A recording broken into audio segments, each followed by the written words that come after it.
Hi, everyone, and welcome to Behind the Trend, where we bring you short stories, big insights. I'm Melissa. Tonight, we're talking about something serious, something that's unfolding right now in Iran.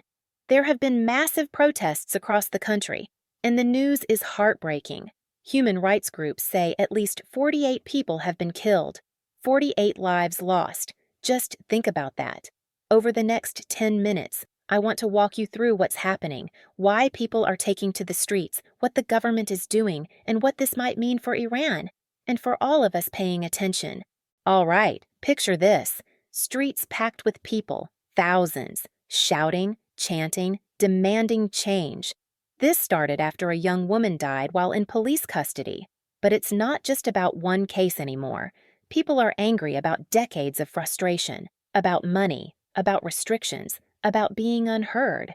Human rights groups are saying that at least 48 protesters have died. Now, it's hard to get exact numbers. Access is limited and the situation is chaotic, but everyone agrees it's getting worse. We're hearing stories from hospitals. People are hurt, families are worried, and the streets are tense. Tear gas, water cannons, arrests. It's happening in multiple cities, not just Tehran. Isfahan, Shiraz, Mashhad. The unrest is spreading. This isn't just random anger, it's deep frustration bubbling over. People are saying enough is enough, and the scale of these protests shows just how widespread that feeling is. Let's hear from the people living it. One protester said she asked to stay anonymous. "We are demanding our basic rights. We are tired of seeing our friends and family suffer in silence." And it's not just young people. Families, neighbors, ordinary citizens, everyone feels the weight of this. A human rights advocate told us, "The authorities are using force, but that only makes people angrier. They want to be heard, and they won't back down."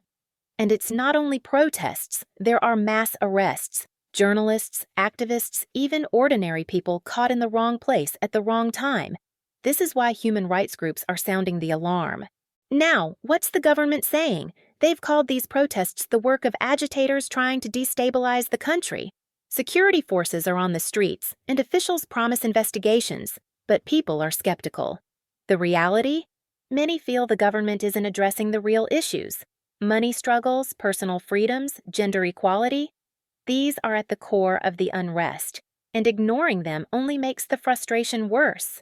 So the authorities are walking a tightrope. They want order, but push too hard, and it could backfire. Step too lightly, and the protests keep growing. It's a tricky and very tense situation. The world hasn't turned away. Governments, UN officials, human rights groups, they're all watching closely. The UN is urging restraint, calling on Iran to protect civilians and respect peaceful assembly. Some countries have openly condemned the violence, asking the Iranian authorities to talk with protesters instead of cracking down. Others are more cautious, balancing criticism with political or economic interests in the region. But one thing is clear, the international spotlight is on Iran, and that matters even if the outcome isn't obvious yet. To really understand what's happening, you need history. Iran has seen protests before, from the revolution in 1979 to economic unrest more recently. People have been frustrated for decades, and now women's rights are front and center. The death of this young woman has become a symbol of inequality, repression, and the demand for accountability. Social media is also a big part of this.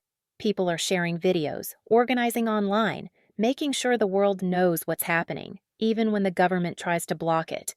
Think about it. Ordinary people with nothing but their phones connecting, organizing, and refusing to be silenced. That's powerful. Here's the human side. Families mourning lost loved ones. Communities supporting each other. Ordinary people showing extraordinary courage. One young activist said to us, "We march not just for ourselves, but for future generations. We want a country where people can speak freely and live without fear." Moments like this remind us why this matters. It's not just news, it's life, it's hope, it's courage. The protests aren't just happening in isolation, they could shape Iran's future.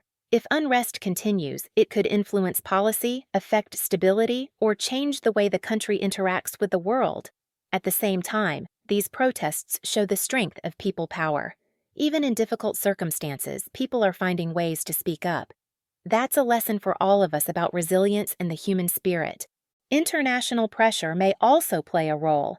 How governments respond could help or hurt the path forward. For Iran, the challenge is balancing security, reform, and human rights, and the outcome is still uncertain. Here's the bottom line. This isn't just about protests. It's about people wanting dignity, fairness, and a voice. It's about hope in the face of fear, courage in the face of violence, and the universal struggle for justice. At Behind the Trend, we focus on short stories, big insights.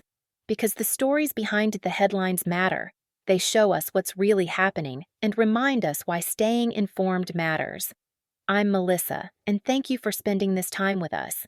Stay curious, stay compassionate, and remember, the people behind the news are the ones shaping the future.